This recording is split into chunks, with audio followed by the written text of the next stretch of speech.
Nós estamos estudando agora o tópico do capítulo 17, que é o tópico que trata da perseverança dos santos. Ficamos 2 quintas-feiras sem o nosso estudo bíblico. Por isso, deixe-me só lembrar a você o que esta doutrina trata. A perseverança dos santos diz que aqueles que Deus elegeu, pelos quais Cristo morreu e aos quais o Espírito Santo chamou de maneira eficaz para a salvação, estes vão perseverar no estado de graça até o final da jornada e serão salvos. Então é isso que diz a doutrina da perseverança dos santos. Aqueles que o Senhor salva permanecerão no caminho até o final da jornada. Eu disse também que alguns irmãos nossos da nossa tradição ficam incomodados com o nome perseverança dos santos. É que a nossa tradição preza muito pela soberania de Deus, não é? Você tem um ponto assim que a tradição reformada preza muito, é a soberania de Deus. Deus é Deus, Deus é soberano. E alguns irmãos acham que o nome perseverança dos santos pode dar aquela ideia de que eles perseveram porque têm força de vontade. Parece que é mais uma ação do homem essa perseverança. Aí esses irmãos acham que seria melhor a gente chamar essa doutrina não de perseverança dos santos, mas de preservação dos santos. Ou seja, os santos só perseveram porque o Senhor os preserva. Mas o nome perseverança dos santos já está cristalizado e a gente não precisa fazer disso um cavalo de batalha, desde que você se lembre que nós perseveramos, mas perseveramos porque o Senhor nos preserva.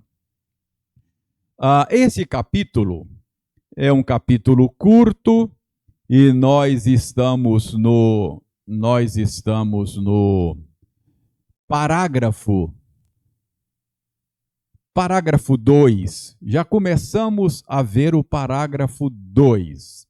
Já vimos, por exemplo, que a perseverança dos santos não depende do livre-arbítrio deles, ou seja, não é uma questão de força de vontade. Já passamos por aqui.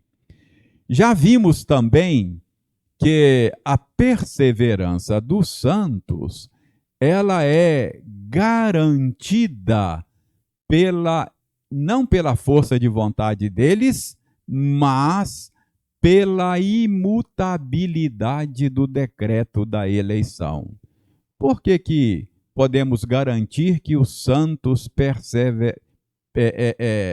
perseverarão? Porque a salvação deles é uma decisão de Deus desde antes da fundação do mundo.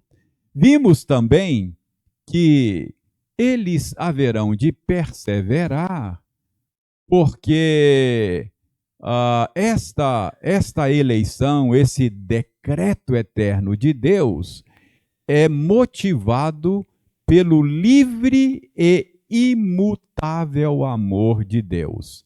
Livre significa que Deus nos ama não por causa de algo que esteja em nós, não é? O amor dele é livre, é incondicional, não é algo imposto por algo que esteja em nós. E por isso mesmo ele é imutável. Então, o mesmo Deus que nos amou antes da fundação do mundo, continuará nos amando até o final. Por isso podemos ter certeza de que ele não nos abandonará. E Já vimos também que a perseverança dos santos tem os seus fundamentos na obra do Filho, a eficácia do mérito e a eficácia da intercessão de Jesus Cristo pelos eleitos de Deus garantem que eles haverão de perseverar até o final da jornada. Paramos aqui, foi aqui que nós paramos, não sei se você se lembra, já tem 2 quintas-feiras que a gente teve que suspender aí a nossa série de estudos.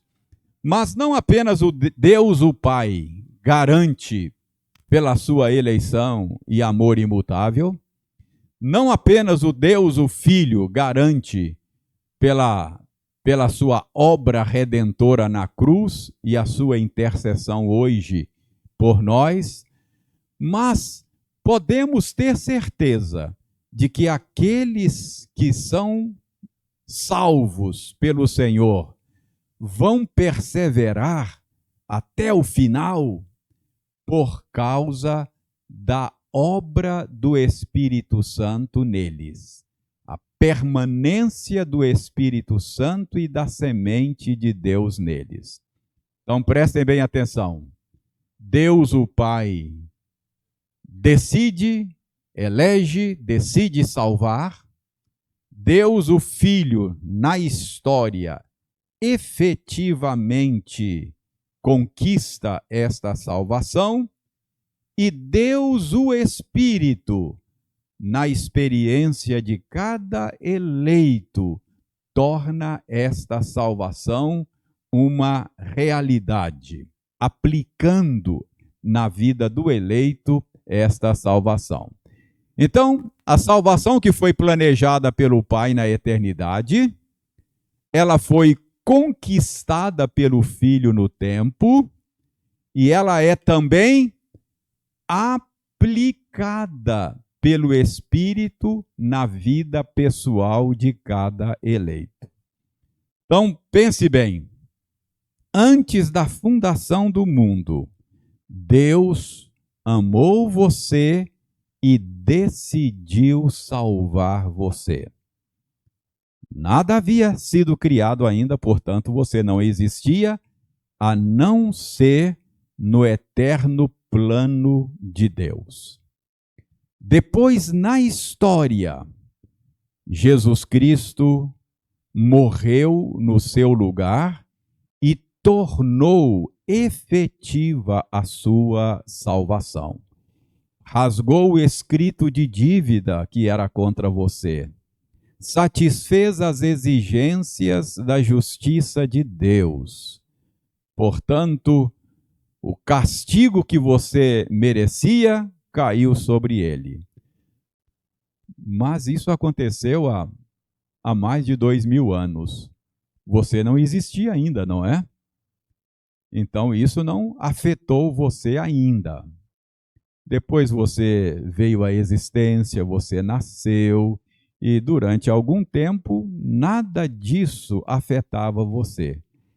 Até que em algum momento da sua vida, o Espírito Santo trabalhou, tornando esta salvação planejada, esta salvação conquistada, parte da sua experiência de vida.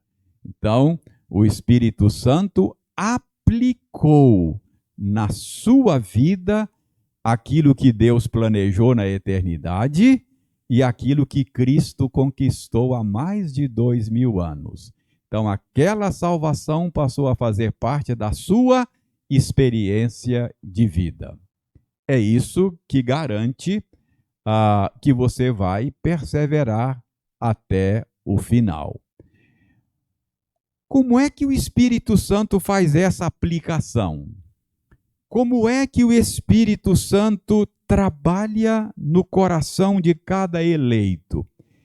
Irmãos, a Bíblia fala desta obra salvadora do Espírito Santo em diferentes aspectos. Por exemplo, a Bíblia diz que é o Espírito Santo que convence o homem do pecado. Se algum dia na sua vida você olhou para si mesmo e chegou àquela conclusão que Paulo chegou no passado, lá no capítulo 7 de Romanos, miserável homem que sou. Se algum dia você se viu como alguém perdido, condenado, se algum dia você esteve debaixo da convicção de pecado, já era o Espírito Santo trabalhando no seu coração. É ele que convence o homem do pecado. Se algum dia você olhou para Cristo, agora arrependido do seu pecado, e viu em Cristo a solução para o seu problema, para a sua perdição, e creu em Cristo, foi a Ele clamando por misericórdia, você só foi porque o Espírito Santo já estava trabalhando no seu coração. É o Espírito Santo que desperta em você desejos santos, não é? A Bíblia diz que é Deus que opera em nós o querer e o realizar. Esse querer santo, quando você tem desejos santos, é o Espírito Santo que está trabalhando no seu coração.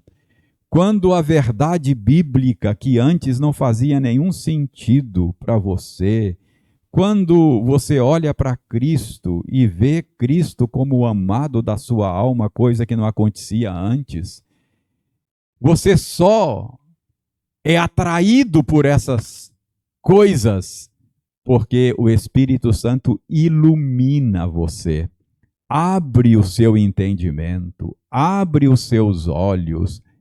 Enfim, o Espírito Santo então está continuamente trabalhando no eleito, levando a efeito a salvação planejada pelo Pai e conquistada pelo Filho. Então, o Espírito Santo, a terceira pessoa da Trindade, torna esta salvação parte da nossa experiência. Por isso é que nós perseveramos, é porque o Espírito Santo está continuamente trabalhando em nós. Vamos ver esses textos que nos ensinam isso? João 14, versos 16 e 17. Alguém leia para nós?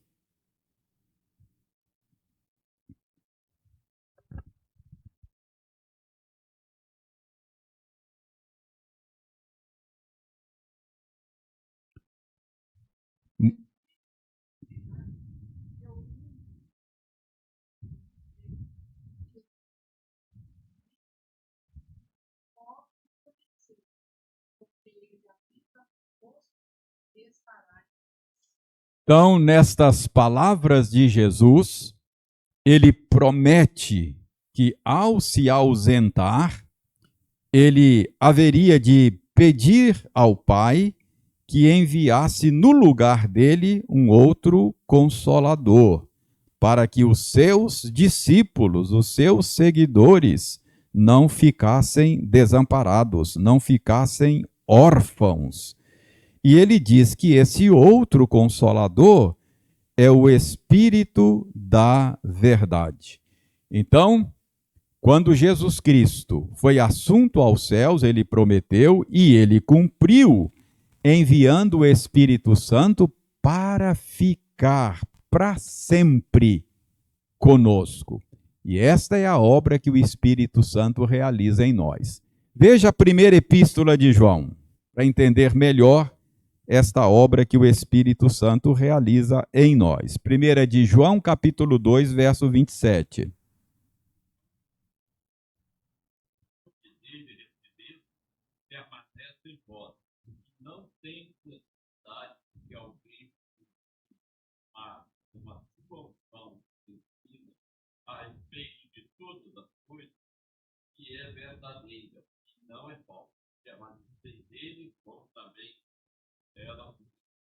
Veja bem, Enéas, esta unção é a presença do Espírito em nós.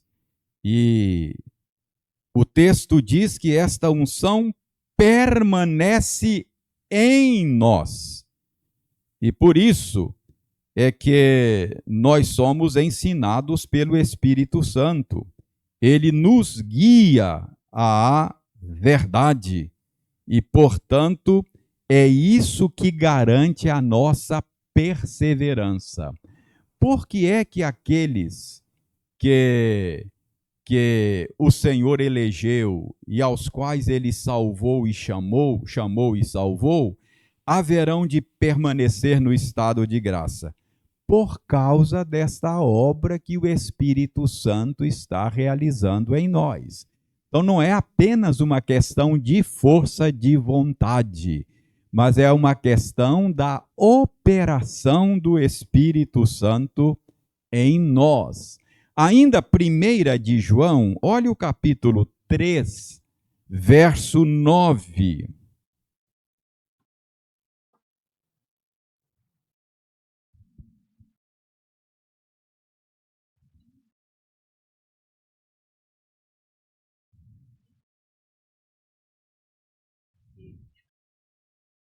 Note bem, Ana Rita, que o que esse texto está dizendo, que aqueles que são nascidos de Deus não podem mais viver continuamente na prática do pecado.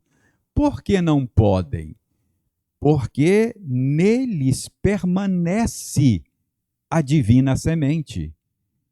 O Espírito Santo está habitando o coração deles.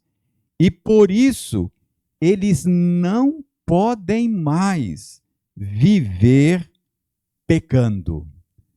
Nós já aprendemos, e vamos ver no próximo parágrafo melhor, que a perseverança dos santos não nega a possibilidade de o eleito, o salvo, cair em pecado.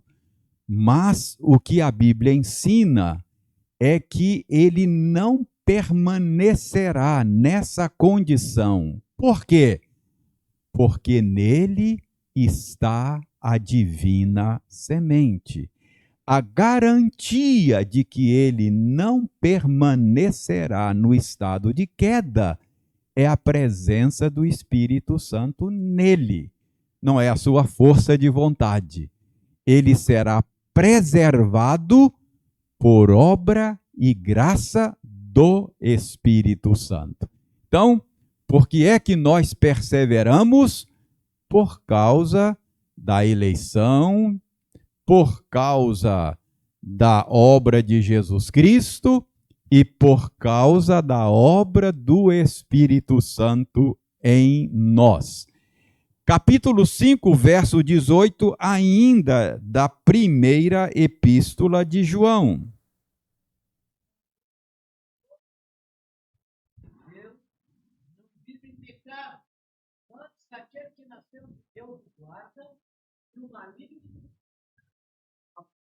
Então, note bem na passagem que o Jurandir leu. Por termos sido nascidos de Deus, não podemos viver em pecado. Não é que nós não podemos pecar. O mesmo João diz no início da epístola que se você disser que não tem pecado, você é mentiroso, não é? O que ele está dizendo aqui é que os que são nascidos de Deus não pode viver continuamente em pecado, permanecer no estado de queda. Por quê?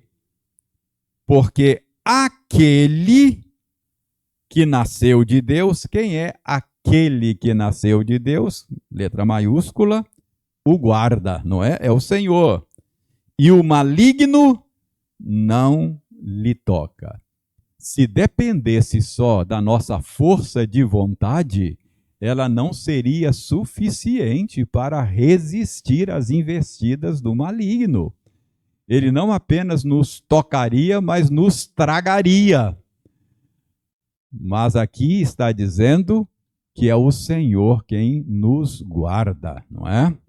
Então, o maligno só age dentro dos limites permitidos pelo Senhor. Isso fica claro na história de Jó e também quando Jesus disse a Pedro que o maligno tinha pedido permissão para peneirá-lo, não é?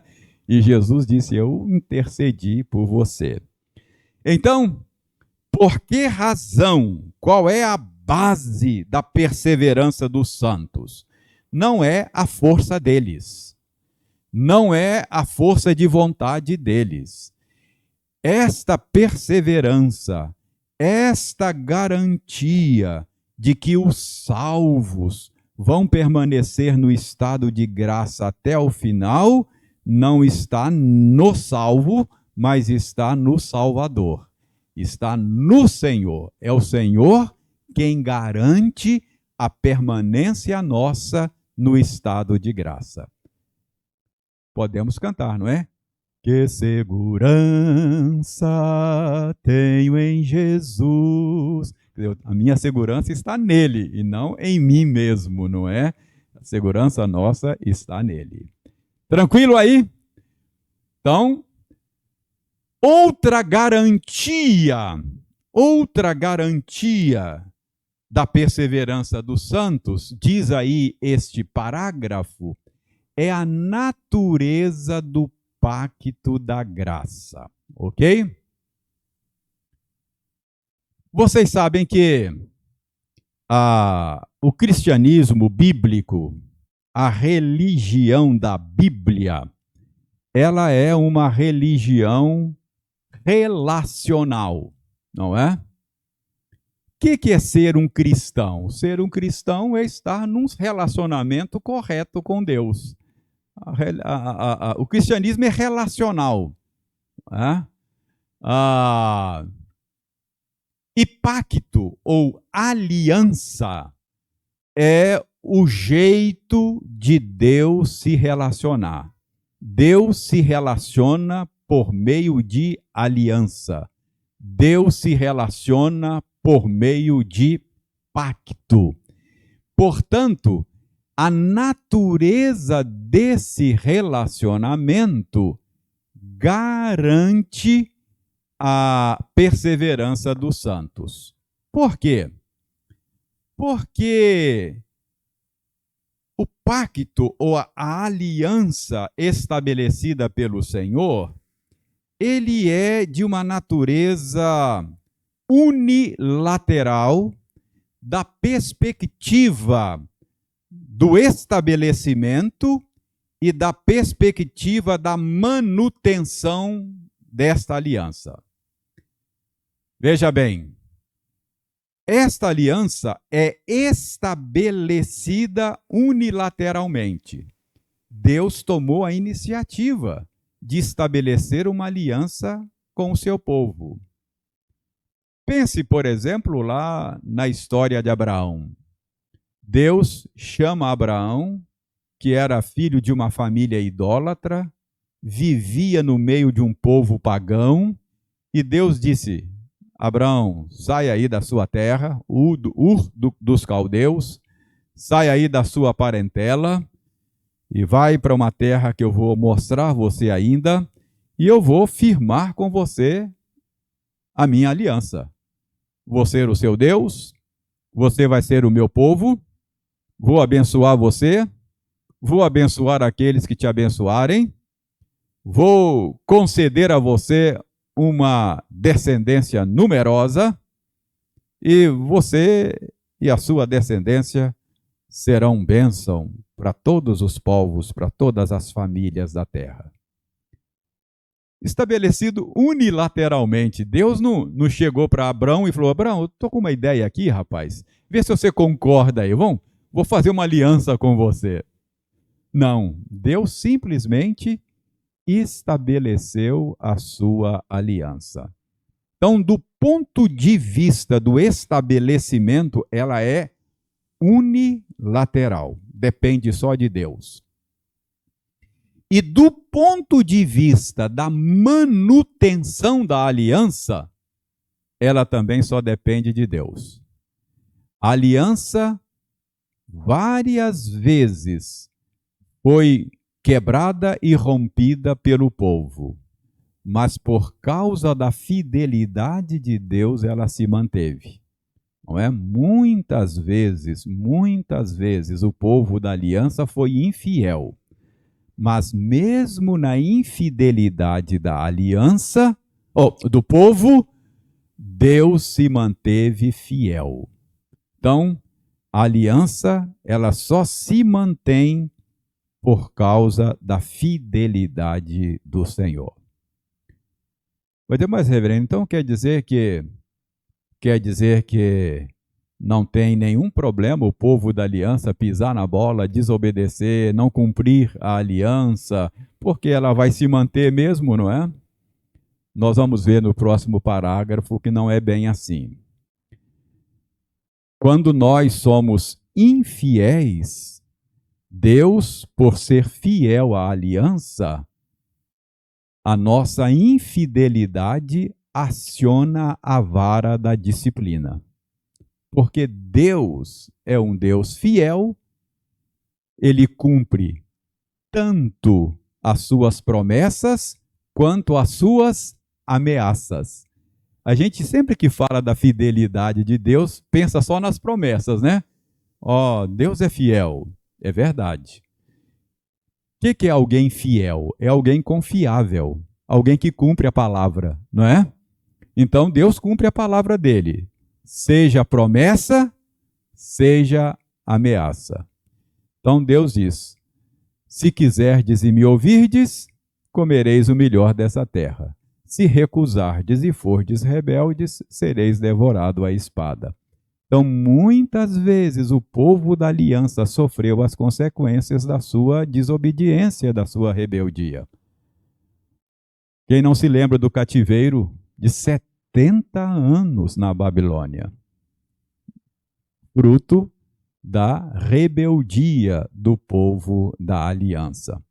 Então, isso significa que se do ponto de vista do estabelecimento e da manutenção a aliança é unilateral, do ponto de vista do desfrute das bênçãos da aliança, ela é bilateral.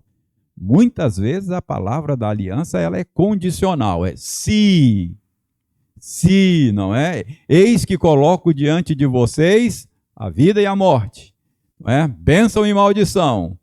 Se vocês me ouvirem, vai correr tudo bem. Se não, a disciplina será acionada. Mas a aliança nunca deixa, nunca é cancelada. Entendeu? Então, isso garante o pacto da graça. Pois não, Jurandir?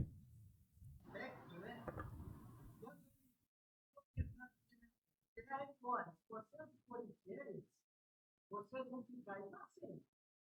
Mas no dia que vocês me desobedecerem, eu vou espalhar vocês em todas as nações da terra. Vou espalhar. Mas no dia, eu acho interessante, mas no dia que vocês se arrependerem, eu vou trazer vocês de volta para morar nesse mesmo lugar.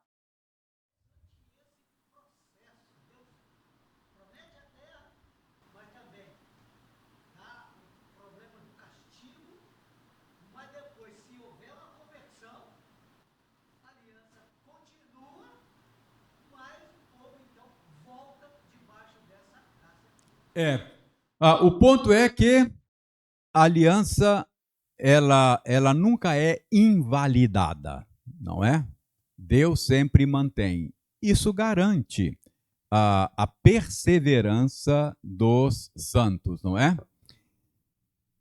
Para embasar esse ponto da aliança, a confissão de fé só usa uma passagem bíblica.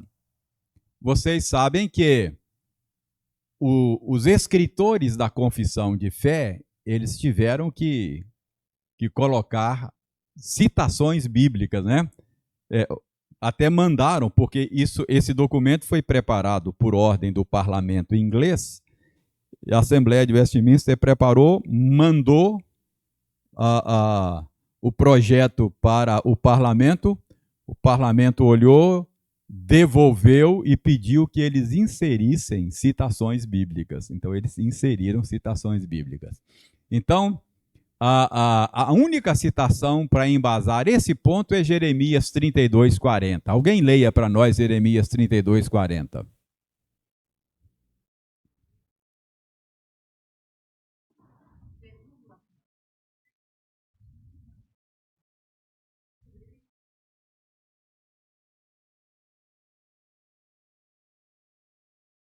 Porque é que os verdadeiros salvos nunca se apartarão do Senhor de maneira definitiva e cabal, embora possam tropeçar e cair, por causa desta promessa da aliança, uma aliança eterna.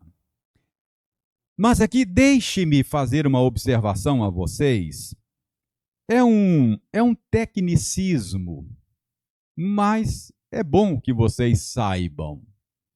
É a distinção entre pacto da graça ou aliança da graça e pacto da redenção.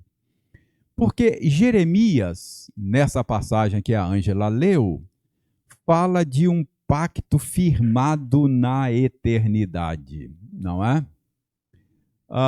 Quando a confissão de fé foi escrita, essa distinção entre pacto da graça e pacto da redenção não estava ainda elaborada. Essa definição, essa formulação é uma formulação posterior, entendeu?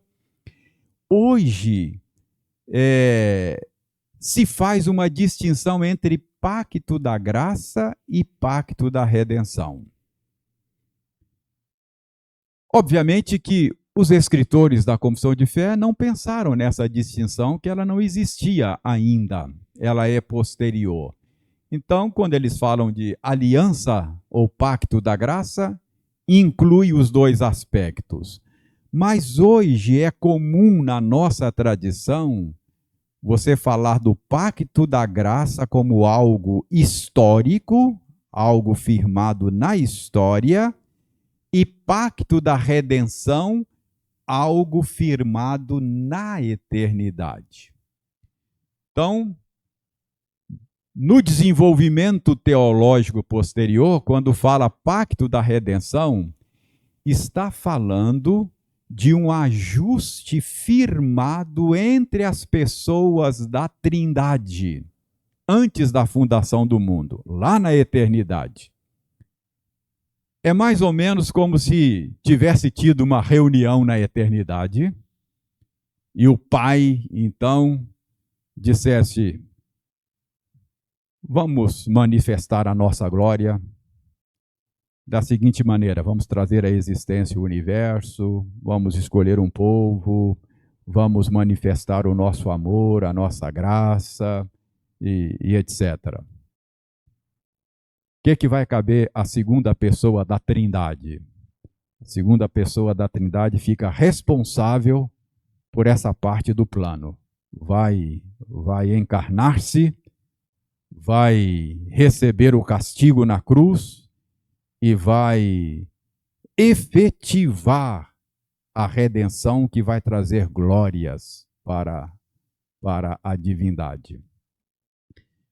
A terceira pessoa da Trindade assume, então, o papel de aplicar esta salvação planejada na vida dos eleitos.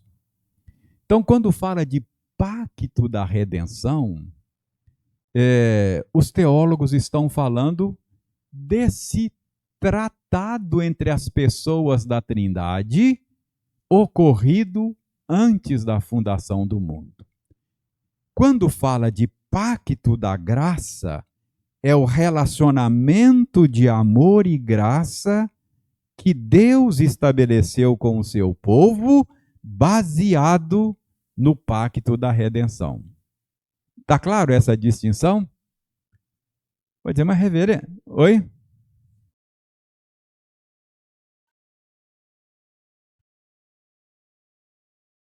É uma coisa consequência da outra, não é? Mas aí a pergunta é, reverendo, onde é que esses teólogos tiram essa ideia de que Deus fez um pacto na eternidade, as pessoas da Trindade fez esse arranjo entre eles? Ó, onde é que está isso na Bíblia? É claro, a gente não tem na Bíblia uma passagem bíblica que diz isso assim diretamente. Mas isso é deduzido. Como é que eles chegam a essa conclusão? Eles deduzem isso de passagens como essas que estão aí. Alguém leia Hebreus 13, 20.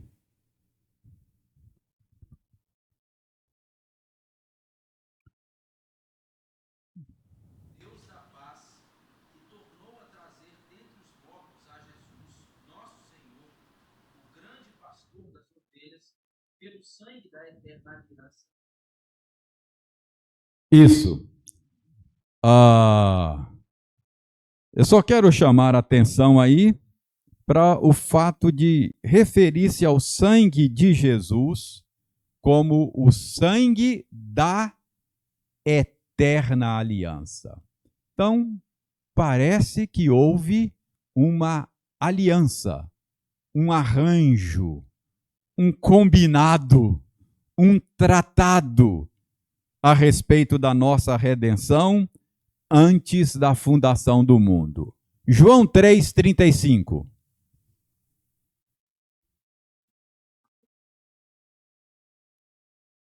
Então, veja bem, toda a criação e o povo eleito é uma dádiva do Pai ao Filho, não é?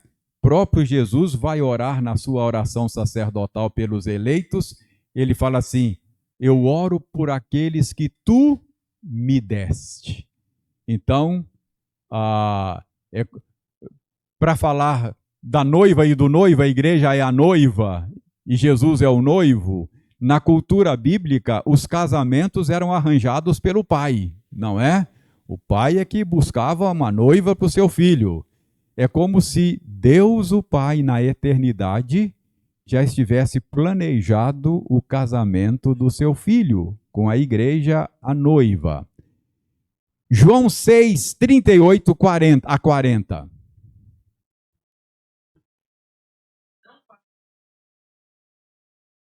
Sim, a vontade daquele que me enviou. E a vontade de quem me enviou é essa: que nenhum eu perca de todos os que me deu. Pelo contrário, eu o ressuscitarei no último dia. De fato, a vontade do meu Pai é que todo homem que vira o Filho e nele crê tem a vida eterna, e eu o ressuscitarei no último dia. Fica claro por essas palavras de Jesus que ele veio a este mundo com um papel previamente definido, não é verdade? Com uma missão claramente estabelecida. Por quem? Pelo Pai. Eu vim para cumprir uma tarefa que me foi dada. Eu vim para cumprir um papel que o meu Pai me deu. A vontade dele é que eu não perca nenhum daqueles que ele me deu. Então, de passagens assim, os teólogos concluem: se houve uma aliança eterna, se Jesus diz claramente que ele veio para cumprir um papel que lhe foi dado antes da fundação do mundo, então, muito provavelmente, houve entre as pessoas da Trindade um arranjo que resultou na nossa salvação. Então, a nossa salvação não é algo casual. É algo pensado, elaborado, discutido entre as pessoas da Trindade antes da fundação do mundo. Portanto, se Deus elaborou um plano antes da fundação do mundo, deu a cada pessoa da Trindade um papel a ser cumprido nesse plano, esse plano não pode falhar. Percebe? Então eu posso ter a certeza de que aqueles que fazem parte desse plano haverão de chegar lá. Pode ter tropeços aqui e acolá, mas perseverarão até o fim. É isso que podemos concluir. Olha João 17, 4 e 5.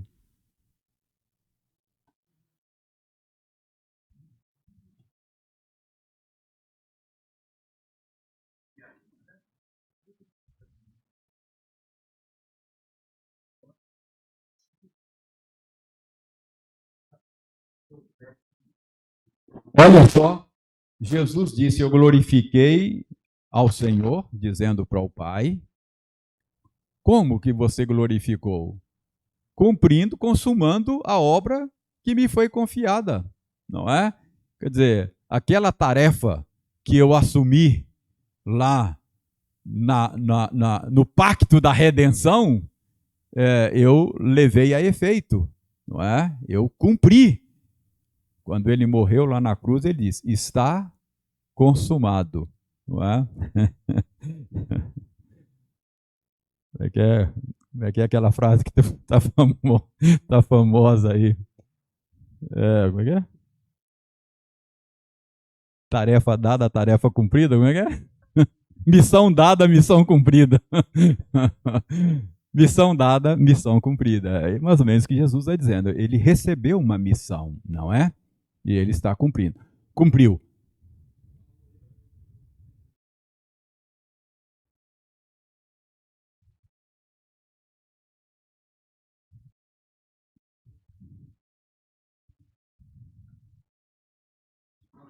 É verdade.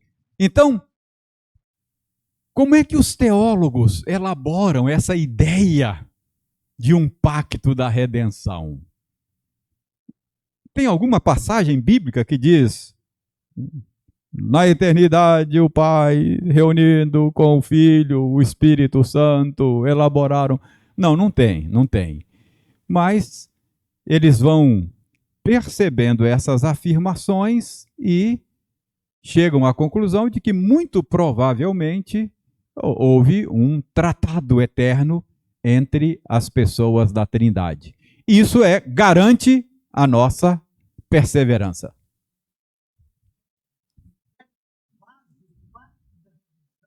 Zacarias 6,13. Não estou me lembrando da passagem. Mas eles pegam só 13. 13 diz assim: ele mesmo edificará o templo do Senhor e será revestido de glória. Assentar-se-á no seu trono e dominará, e será sacerdote no seu trono, e reinará perfeita união entre ambos os ofícios.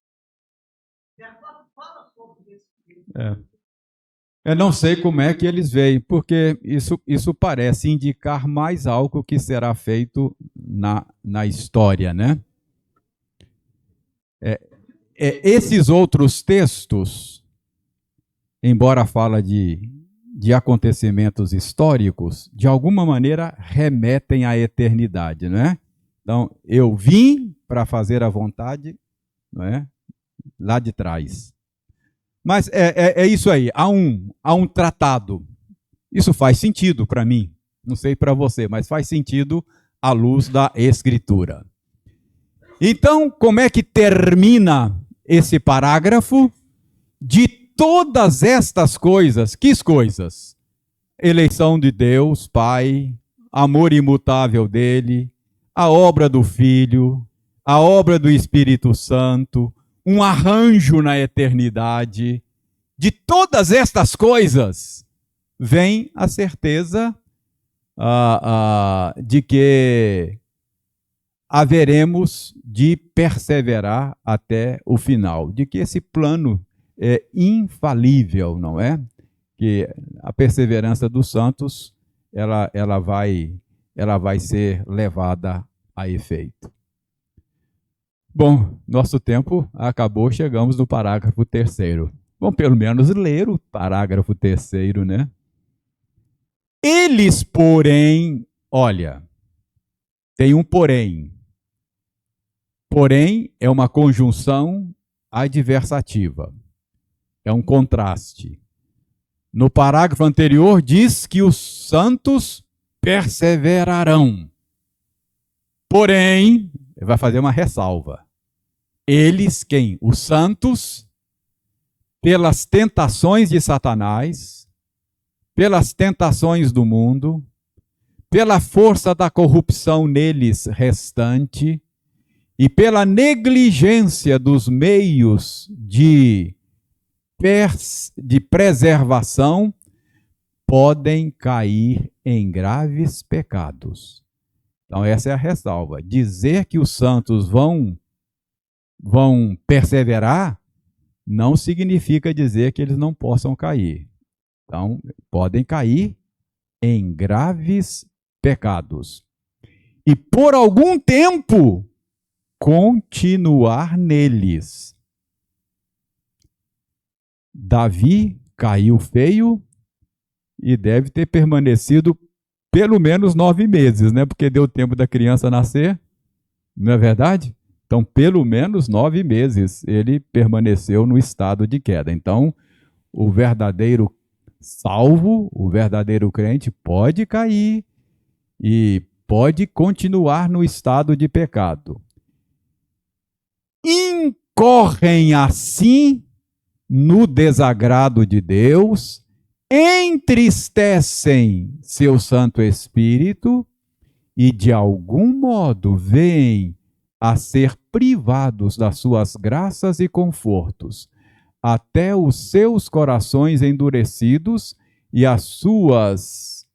têm os seus corações endurecidos e as suas consciências feridas, prejudicam e escandalizam os outros e atraem sobre si juízos temporais. Então, o que está dizendo nesse parágrafo é que a perseverança dos santos não significa que eles não possam cair. Eles podem cair, podem permanecer no estado de queda durante algum tempo, e quando isso acontece, eles entristecem o espírito, ofendem a Deus e colhem consequências amargas da desobediência. Então, a perseverança dos santos faz esta ressalva, ok? Eles, porém, pelas tentações de Satanás e do mundo, pela força da corrupção neles restante e pela negligência dos meios de preservação, podem cair em graves pecados e por algum tempo continuar neles. Irmãos, Satanás, o mundo e a carne são citados aí, não é? Essas vocês sabem pela Bíblia que eram forças que antes nos subjugavam, não era assim? Efésios 2, de 1 a 10, diz que outrora nós estávamos mortos nos nossos delitos e pecados. Nós andávamos segundo o curso desse mundo, nós andávamos segundo o príncipe da potestade do ar, e nós fazíamos a vontade da carne e dos pensamentos. Então, essa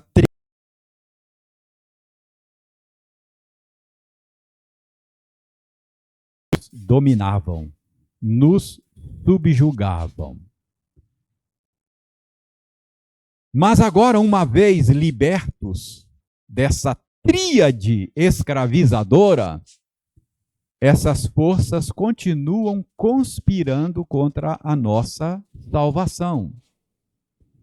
E se nele for negligente, ou se ele, né, o eleito, for negligente na vigilância e no uso dos meios de graças, poderá decair em graves pecados, não é? Efésios 5, 10 a 20 é aquela conhecida passagem da armadura de Deus que a gente ensina para as crianças, né? Paulo diz, quanto ao mais, sede fortalecidos, não é? Na força do Senhor, para que você possa resistir no dia mau. O dia mau é aquele dia em que essa tríade se juntam num ataque violento contra os eleitos de Deus. Eu já citei aqui a história, os exemplos bíblicos de crentes verdadeiros que caíram, né? Citei aqui o exemplo de Pedro, não é? Negou a Jesus de maneira muito vergonhosa. Citei ainda hoje o exemplo de Davi, não é? Que caíram. Então, que fique claro para todos nós que a doutrina da perseverança dos santos não significa de modo algum que não estamos sujeitos às quedas por causa dessa tríade do mal que conspira contra a nossa salvação. E quando isso acontece, nós incorremos no desagrado de Deus. Entristecemos o Espírito Santo, não é? E de algum modo somos privados das suas graças e confortos.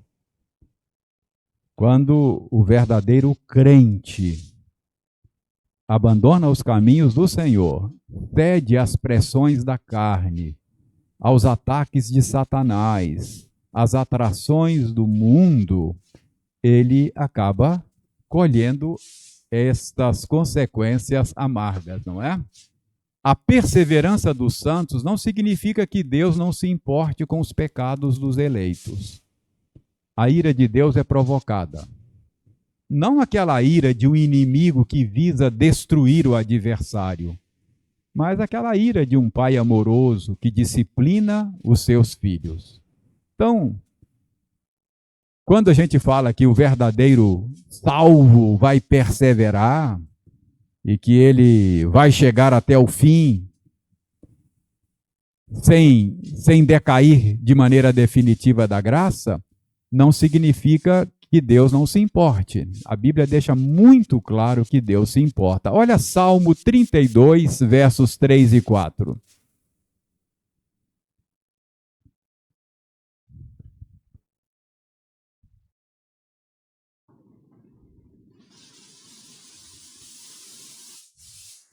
Alguém achou?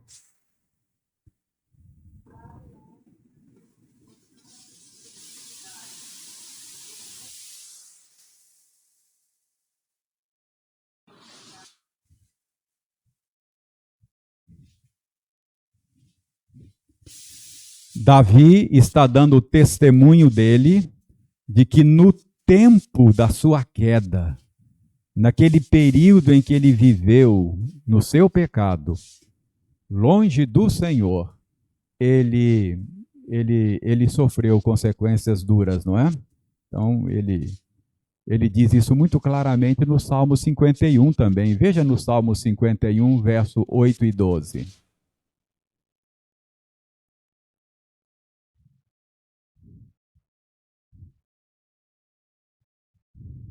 Olha só esse pedido de Davi, não é? Faze-me ouvir júbilo e alegria. Ou seja, Deus, fala alguma coisa que alegra o meu coração. Faze-me ouvir. Parece que Davi percebia assim que Deus estava com o rosto virado, como aquele pai que parou de falar com o filho. E ele fala, Deus, fala alguma coisa, faze-me ouvir. Fala alguma coisa que alegra o meu coração, para que esses ossos que o Senhor esmagou se alegrem novamente. Então, Davi estava sentindo a tristeza do abandono temporário do Pai Celestial, não é? E o outro verso, Marilza, o 12.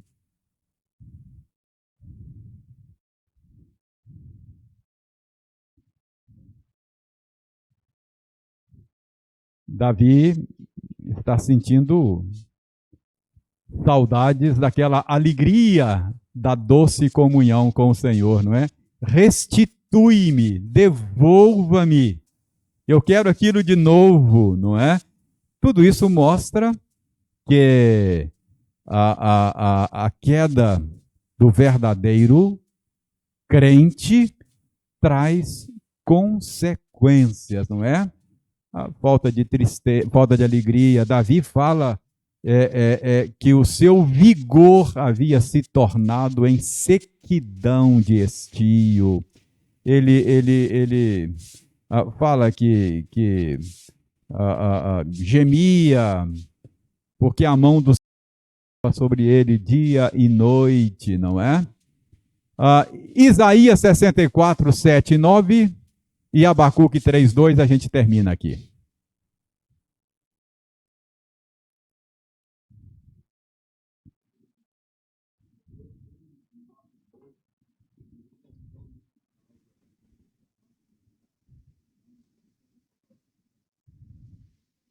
É.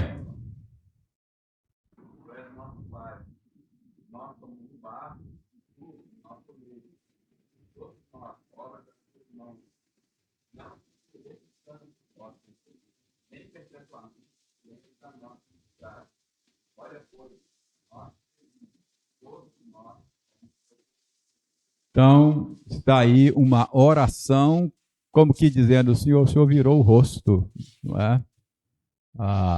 Então, olha Abacuque 3, 2.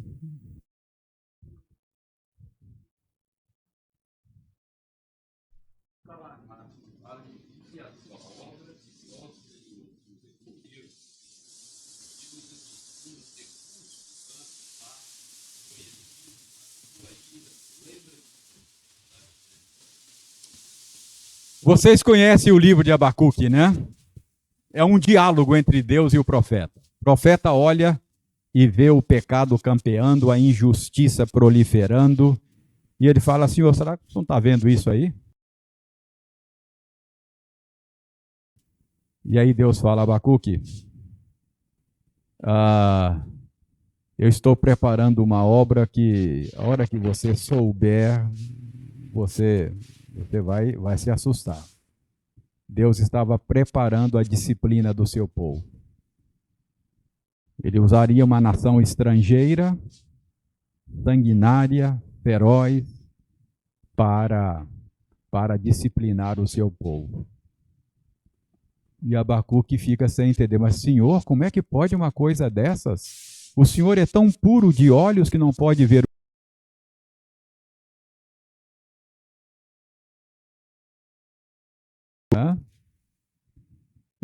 E aí Deus vai explicando.